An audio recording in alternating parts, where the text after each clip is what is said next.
Hello students, welcome to the lecture. आज के lecture में आप सभी का स्वागत है। आज हम अपने प्रोनाउन के क्वेश्चंस की प्रैक्टिस करेंगे। ऐसे क्वेश्चंस जिस तरीके से हमारे प्रीवियस ईयर क्वेश्चंस में पूछे गए, तो ये क्वेश्चन सिमिलर हैं हमारे पीवाईक्यूज के। और पूरी उम्मीद है कि जो हम कॉन्सेप्ट आज पढ़ेंगे उस पे ही हमारे क्वेश्चंस आगे पूछे जा सकते हैं। तो सबसे पहले क्वेश्चन से पहले हम प्रोनाउन को समझ लेते हैं क्या होता है प्रोनाउन। तो जैसा आपने पढ़ा है, प्रोनाउन हमारा पार्ट्स ऑफ स्पीच है। ये किसकी जगह पे आता है? ये नाउन की जगह पे आता है। तो नाउन के रिपीटिशन को खत्म करने के लिए हम प्रोनाउन यूज करते हैं, राइट। तो प्रोनाउन यूज करते हैं नाउन के रिपीटिशन को करने के लिए। प्रोनाउन के टाइप्स हमने पढ़ लिए। तो प्रोनाउन के इस वाले लेक्चर को शुरू करने से पहले आप अपनी प्रीवियस क्लास को ज़रूर याद करिएगा, उसको रिपीट करिएगा, उसके नोट्स को रिवाइज करिएगा। देन उसके बाद जब आपके वो नोट्स रिवाइज हो जाएं, आपकी इस क्लास के ऊपर आइएगा, देन इसके बाद इनके क्वेश्चंस की प्रैक्टिस करिएगा। सी, अब हम बढ़ते हैं क्वेश्चन नंबर 1 से। To develop their problem solving skills, trainees are encourage to analyse situation and come to its own solution. अब सबसे पहले इसमें मेरे को आप सब्जेक्ट बताइए, सब्जेक्ट क्या है, क्योंकि आपको पता है नाउन का यूज क्या है।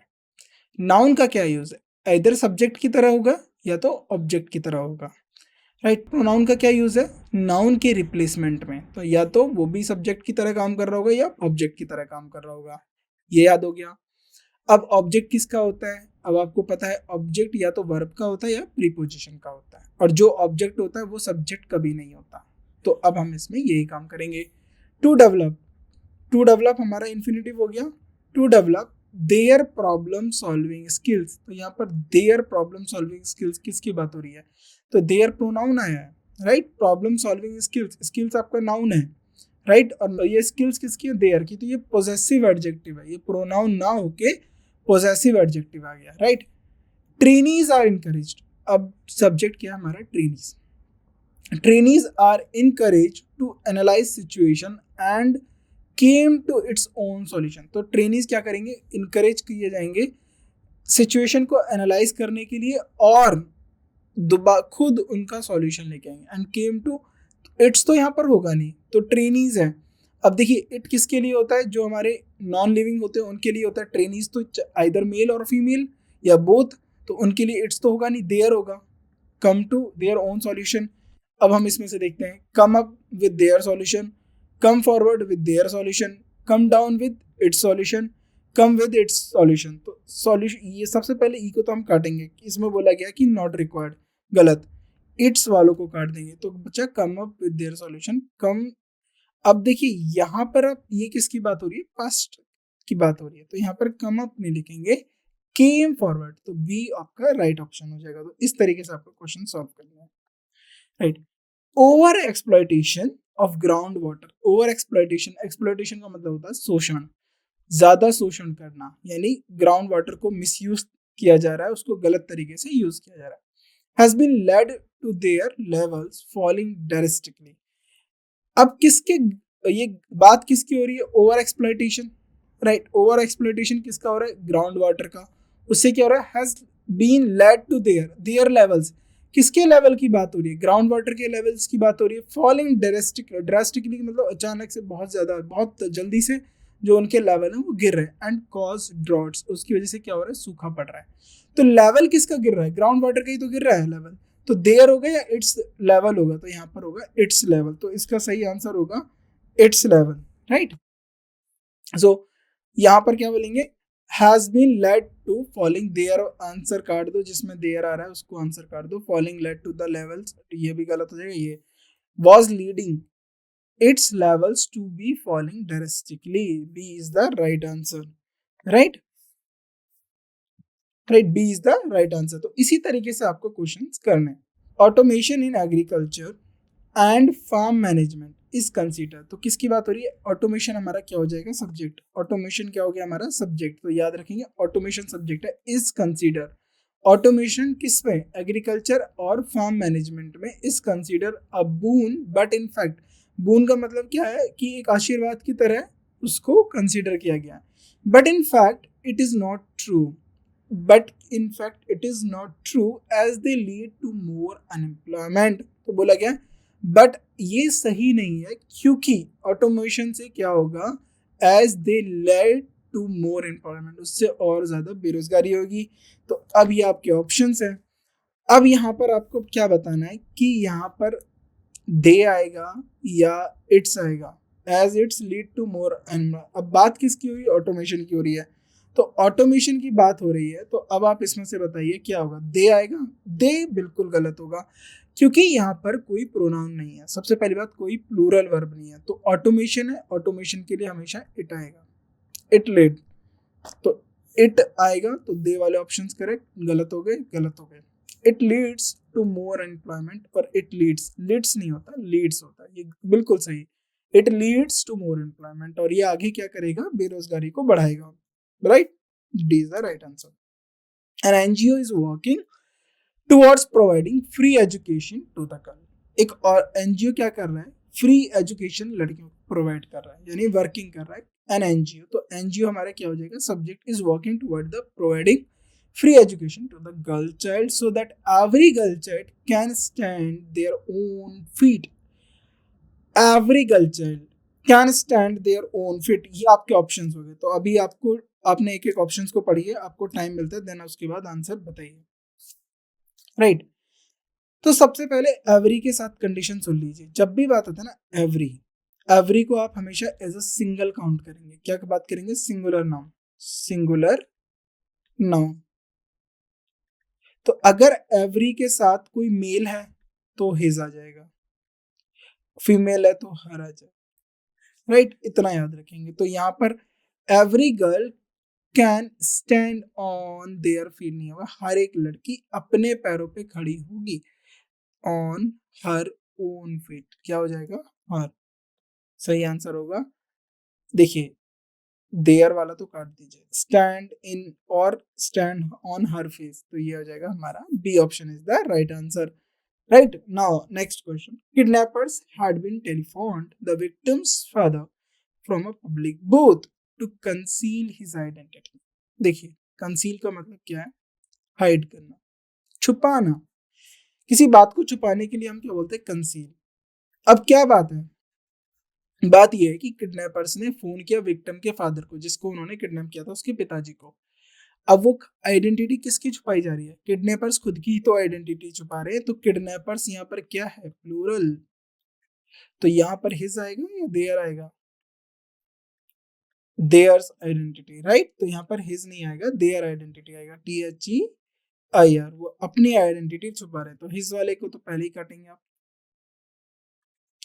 Not required. अब इसमें से देखिए, because of concealing their identity, to conceal their identity, छुपाना, to hide their identity. C is the right option, right? We must treat any statement as a rumor until they are confirmed with proof. So we must treat any statement. हम हर एक statement को एक rumour, अफवाह मानेंगे। Until का मतलब है जब तक वो कंफर्म नहीं होती है प्रूफ के साथ। We must treat any statement as a rumour until they are confirmed. तो ये दे किसके लिए आ रहा है? एनी स्टेटमेंट के लिए आ रहा है, तो स्टेटमेंट के लिए दे आ रहा है। अब बताइए एनी के साथ क्या आएगा? ये आपके साथ ऑप्शंस है, राइट? तो बात देखते हैं, जब भी हम एनी, एवरी, ईच की बात करते हैं, एनी, एवरी, ईच, इसको आप कैसे ट्रीट करेंगे? याद रख लीजिए, सिंगुलर। किस तरीके से ट्रीट करेंगे? सिंगुलर। अंटिल दे नहीं होगा, अंटिल इट इज कंफर्म। तो यहाँ पर आ जाएगा इट इज, दे आर गलत होगा। तो ऑप्शन देखते हैं किसमें आ रहा है? It is confirm, option C is the right answer. बाकी दे वाले तो आप पहले ही कर दे, अंटिल इट इज कंफर्मिंग नहीं आएगा, until it is confirmed, right?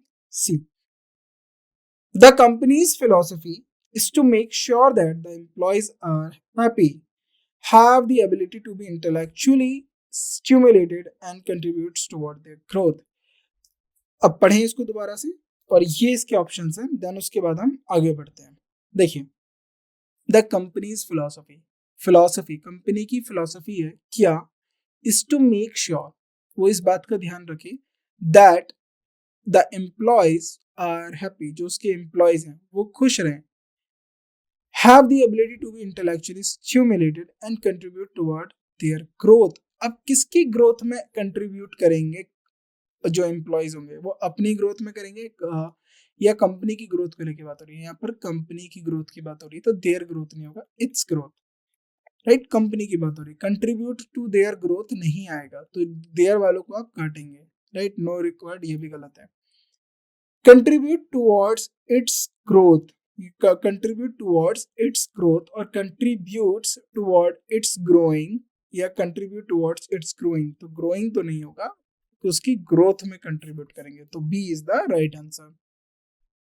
Now 8th question, TISCO had begun to produce steel in the early 20th century, तो टिस्को के बारे में हो रही है। तो टिस्को ने स्टील देना कब से शुरू कर दिया था? अर्ली 20th सेंचुरी से, because the British chief commissioner of the Indian railways had sworn to eat every pound of steel rail, right? तो वो क्या करना चाहता था? स्टील रेल को यूज करना चाहता था। They made if it were to meet British specification, उन्होंने उसको इसीलिए बनाया ताकि वो ब्रिटिश जो उनकी स्पेसिफिकेशन थी उनसे मैच कर पा रही है, नहीं कर पा रही है, ये आपके ऑप्शंस है, राइट? तो अब आप यहाँ पर बताइए। तो देखिए, इसको मैं दोबारा समझा देता हूँ।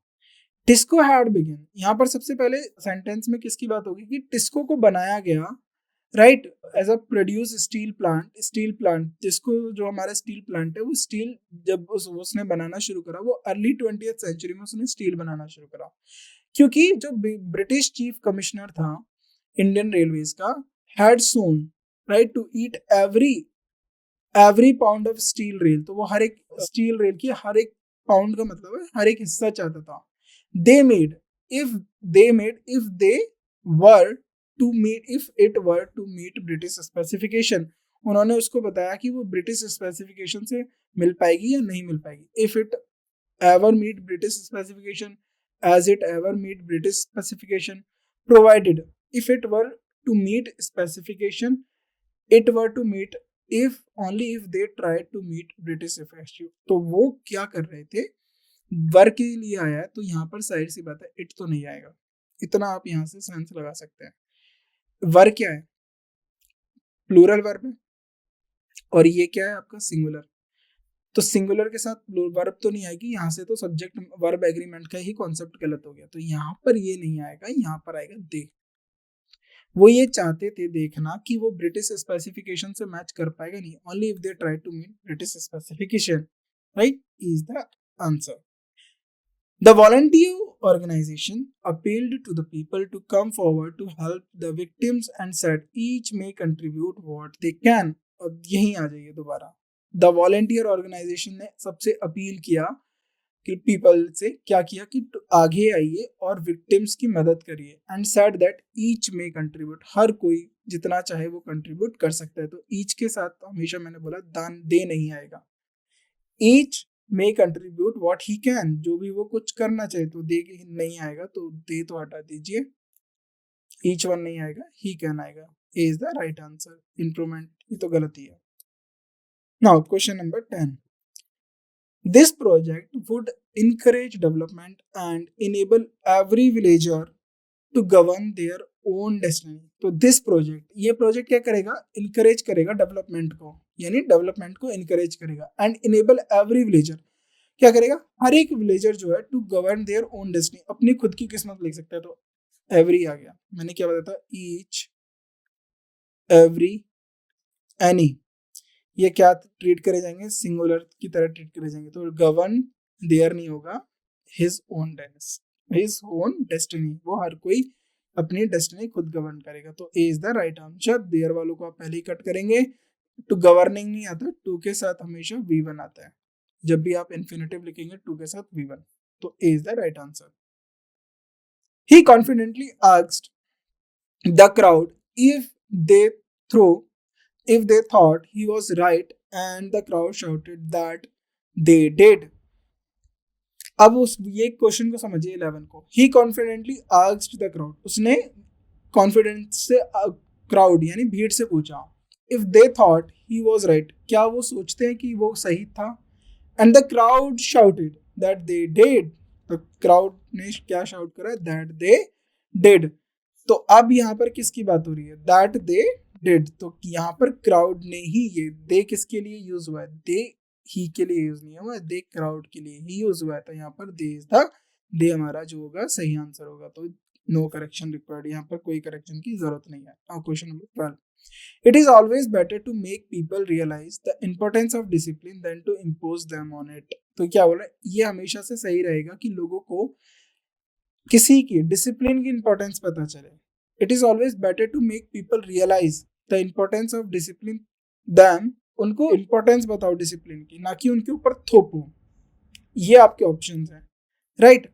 अब क्या बात कर रहे हैं यहाँ पर, इम्पोज दैम, किसको इम्पोज किया जा रहा है, इंपॉर्टेंस को, और किसकी इंपॉर्टेंस को, डिसिप्लिन की इंपॉर्टेंस को। तो आप क्या थोपोगे, इम्पोज करोगे डिसिप्लिन की इंपॉर्टेंस को, डिसिप्लिन की इंपॉर्टेंस उनको समझाओगे। तो impose it on them, impose it on them, D is the right answer. यानी देन टू इम्पोज इट, यानी उनके ऊपर इम्पोज करने की जगह उन्हें समझाओ, on them. Impose them on it थोड़ी ना होता है, आप डिसिप्लिन के ऊपर उनको थोड़ी ना इम्पोज कर रहे हो, आप उनके ऊपर डिसिप्लिन को इम्पोज कर रहे हो, तो impose it on them. 12, D is the right answer. It is difficult to prevent assault against environment as those that they were against animals। ये आपके ऑप्शंस हैं। तो अब आ गया आपका, इट इज डिफिकल्ट, क्या डिफिकल्ट है, टू प्रिवेंट असॉल्ट, असॉल्ट का मतलब होता है जो एनवायरमेंट के ऊपर अटैक किए जा रहे हैं, as the those that are against animals. तो राइट, अब इसमें क्या बोला, दोज प्रोनाउन हो गया, अगेंस्ट किसके अगेंस्ट है, एनिमल्स के। सी, अब किसकी बात हो रही है, प्रिवेंट असॉल्ट, असॉल्ट यानी एक्शन या अटैक, तो ये हमारा सिंगुलर है, तो यहाँ पर दोस्त तो नहीं आएगा, तो ये आप दोज वाले जो हैं वो तो नहीं आएंगे, तो दोज वाले दोज अगेंस्ट हटा दीजिए और नो करेक्शन भी हटा दीजिए, प्रिवेंटिंग दोज अगेंस्ट, दोज हमें हटा ही दीजिए, तो इट आएगा यहाँ पर, as it is against animals, क्योंकि वो एनिमल्स के अगेंस्ट है। ये नहीं आएगा it is to prevent those against, ये भी नहीं आएगा, as it is against, right, B is the right answer। the ship sank and all his passengers were drowned। तो जो जहाज है वो डूब गया, जो जहाज थे वो डूब गए और उनके सारे पैसेंजर्स भी डूब गए, तो यहाँ पर हिज नहीं आएगा, इट्स पैसेंजर आएगा, राइट, उसके सारे पैसेंजर डूब गए, राइट, इट्स पैसेंजर। वैसे आपको बता दें, शिप को बहुत सारी, हम उसको फेमिनिन कंसिडर करते हैं शिप को, राइट। तो जब उसका पर्सोनिफिकेशन करना होता है शिप को, पर्सोनिफिकेशन का मतलब होता है नॉन लिविंग को लिविंग बीइंग में कंसीडर करना होता है, तो शिप के लिए हर यूज होता है, राइट, ये याद रखिएगा। For many tourist, keeping a tourist guide during tours help to satisfy their hunger for knowledge. ये आपके ऑप्शंस हो गए, helps to satisfy his hunger, helps to satisfy their hunger, help to satisfy hunger, no improvement. देखिए, for many tourist, tourist के लिए क्या जरूरी है, एक टूरिस्ट गाइड रखना ड्यूरिंग देयर टूर, जब भी वो टूर करें।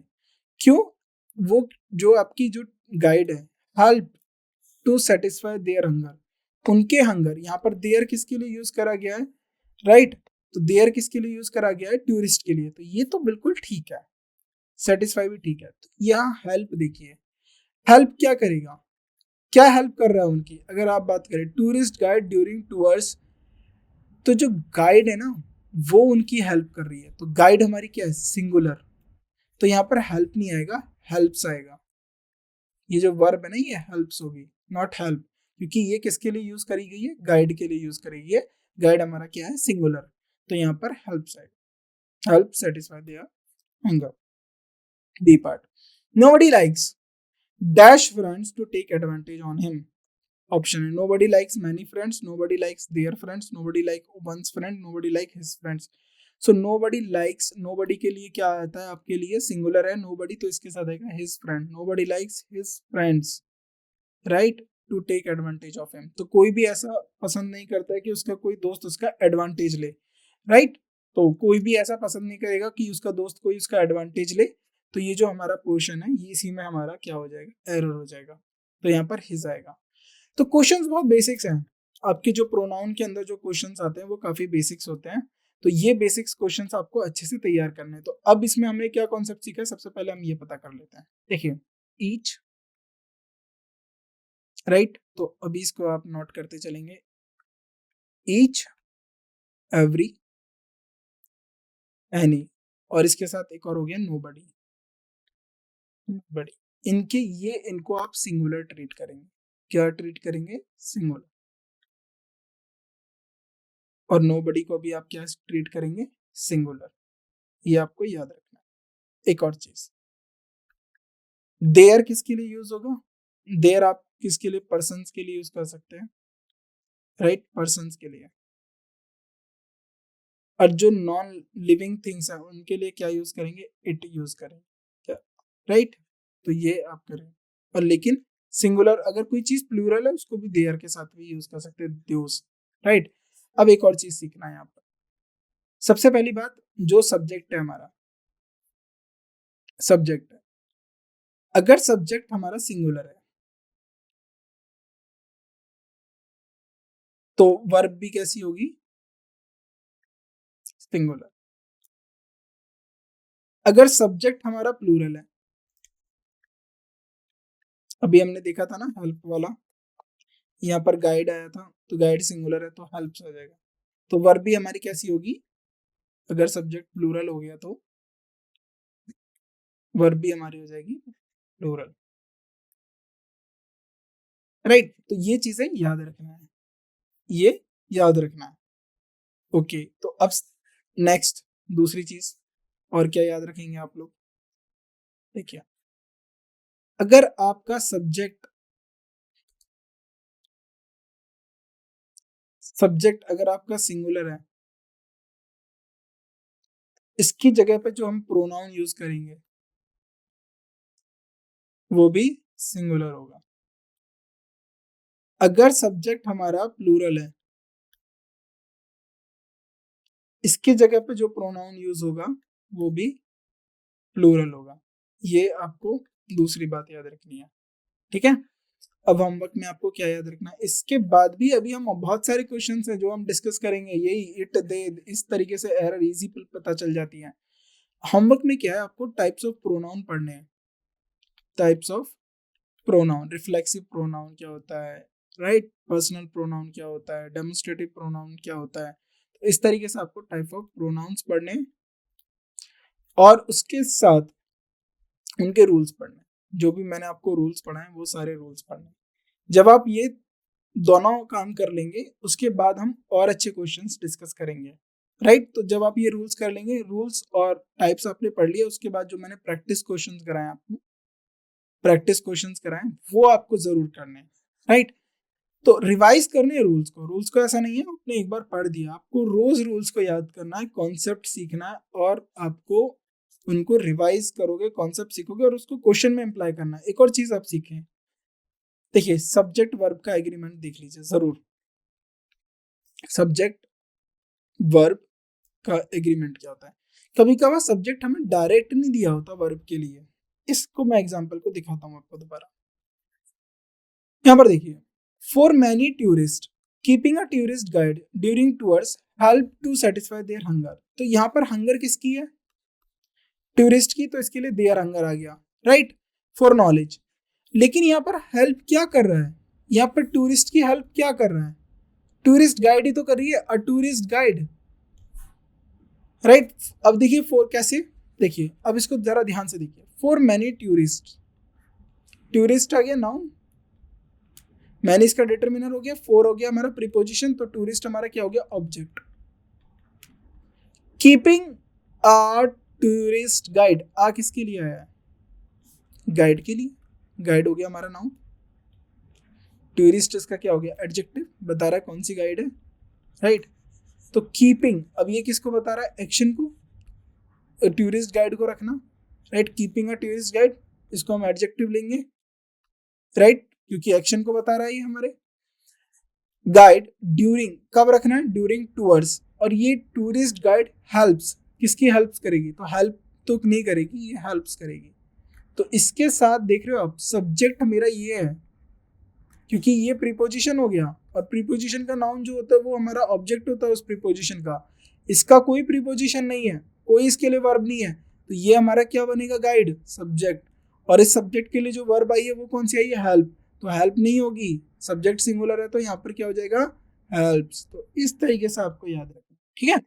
तो सब्जेक्ट वर्ब एग्रीमेंट में आपको क्या याद रखना है?